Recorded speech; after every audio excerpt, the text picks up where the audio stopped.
Technology and Livelihood Education. Family and Consumer Science for Grade 7. Our topic is Food Safety Management System, the Safe Food Handlers. The content standard for this lesson is: the learners demonstrate an understanding of the fundamentals of the hospitality and tourism industry. The performance standard is: the learners apply skills in food preparation and services following safety precautions. Here are the learning competency and learning objectives for this lesson. Short review of the previous lesson. What are the 3 types of hazards identified in HACCP plan? The 3 types of hazards identified in HACCP plan are chemical hazard, biological hazard, and physical hazards. What is a critical control point, CCP, in a HACCP plan? A critical control point is a point in food production where a potential hazard can be controlled or eliminated, such as during receiving, preparation, cooking, or cooling. Why are preventive measures with critical limits important in a HACCP plan? Answer: preventive measures with critical limits help ensure that food is processed safely by setting standards, such as cooking temperatures, to eliminate harmful microbes. What is the purpose of record keeping in a HACCP plan? Answer: record keeping is essential for documenting hazards, control methods, monitoring results, and corrective actions taken to ensure the system is working properly.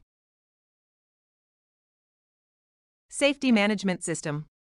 The Safe Food Handlers. The Safe Food Handlers. Food handlers can spread germs at any stage of food preparation, from when raw ingredients arrive to when the food is served to customers. Carriers are people who carry pathogens and infect others without ever getting sick. Food handlers can pass on germs by touching food or anything that touches food. They can also contaminate food if they have symptoms of a foodborne illness, like diarrhea, vomiting, or jaundice, if they have open wounds, if they touch someone who is sick, or if they don't wash their hands properly. Simple actions, like scratching an ear or rubbing your head, can also spread germs to food. The following are the personal safety and first aid. Personal safety and first aid. Preventive measures are: 1. Good personal hygiene. 2. No bare hand contact with. 3. Purchase safe food. 4. Store food properly. 5. Prepare and cook food adequately. And 6. Clean and sanitize. Kitchen safety tips. It gets pretty hectic during dining hours, and the last thing you want is for somebody to get injured in the kitchen. Here are some ways to reduce the risk of such accidents occurring. First, do not rush. Do not rush or run around in the kitchen. While you need to serve your diners in a timely manner, staying calm and composed will speed up the process and can prevent unnecessary messes or accidents. 2. Always keep an eye on the stove. Do not leave stoves unattended. A naked fire may soon escalate into a burning kitchen. 3. Be careful with the gas. You should also turn off the gas when not using the stove to prevent any fires or explosions. 4. Store dangerous objects safely. Do not place sharp or hot objects in exposed or hidden corners. During dining hours, kitchen staff may be unaware of the danger. Keep such objects in safe spots. 5. Get the right tools. Use the correct equipment and utensils for their intended purposes.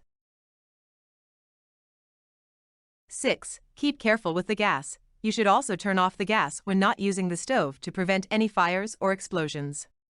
7. Store dangerous objects safely. Do not place sharp or hot objects in exposed or hidden corners. During dining hours, kitchen staff may be unaware of the danger. Keep such objects in safe spots. And 8. First aid kit nearby. Always place a first aid kit and fire extinguisher within reach. Ensure that both are not expired. Here are the first aid safety tips. make sure first aid supplies are readily available. Know the difference between state and federal requirements, emphasize food safety, minimize hazards. And make note of what's in high demand. The good personal hygiene.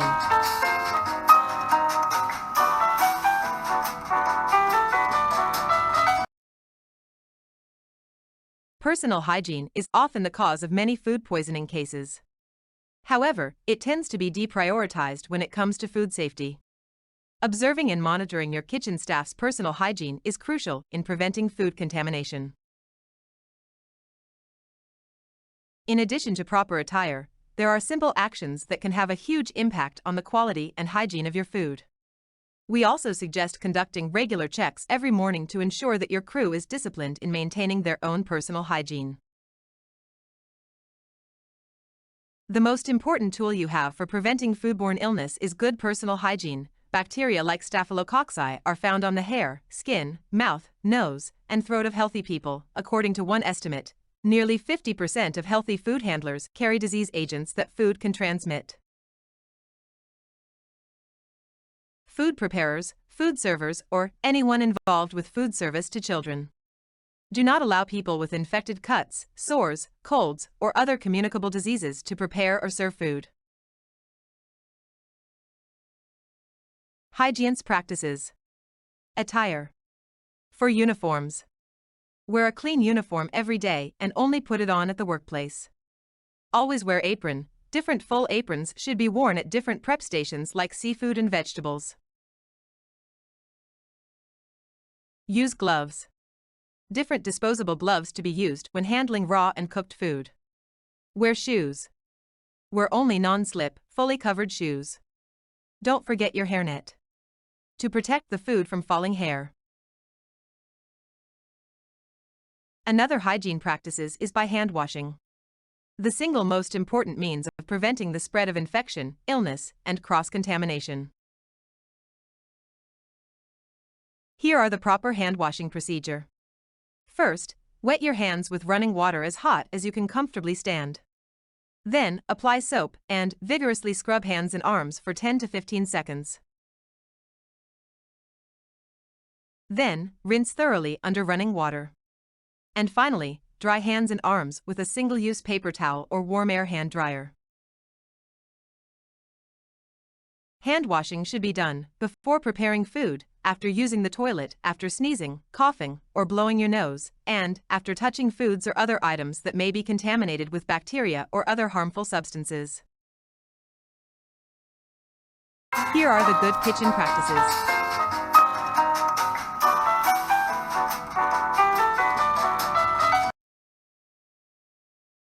First is to purchase safe food. Vendors. Buy only from reputable suppliers. Inspect deliveries carefully.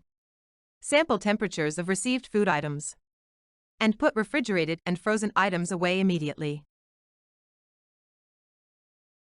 In the grocery store. Read the label. Do not buy food that is past the sell-by, use-by, or other expiration dates. Purchase meat, poultry, and dairy products last.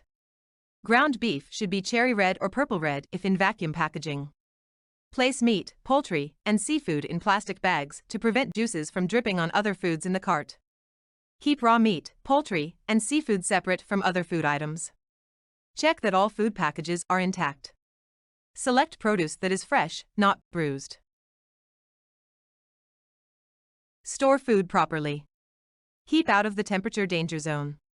The refrigerator should be 40 degrees Fahrenheit or lower. The freezer should be 0 degrees Fahrenheit or lower. Always label and date food. The leftover prepared food that was not served must be labeled and dated, refrigerated promptly and used within 36 hours, or frozen immediately for later use. Commercially prepared, ready-to-serve opened food items can be kept up to 7 days when they are properly stored or refrigerated. The dry storage. Dry food should be stored in sealed containers, zip-type bags, metal, glass, or food-grade plastic containers with tight-fitting covers, and shall be labeled. Clean, dry, ventilated, and lighted storerooms are areas protected from contamination by sewage, wastewater backflow, condensation, leakage, or vermin.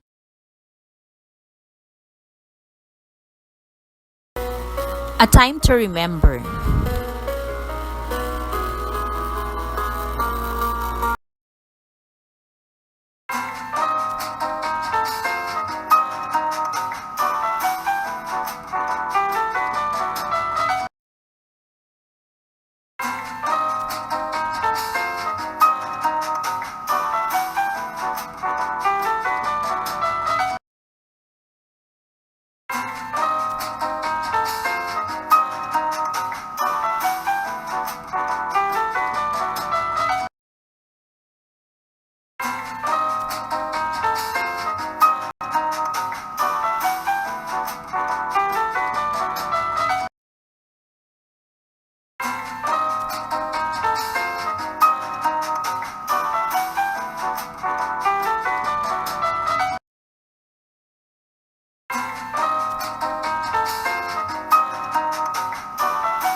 This is Teacher Mylene.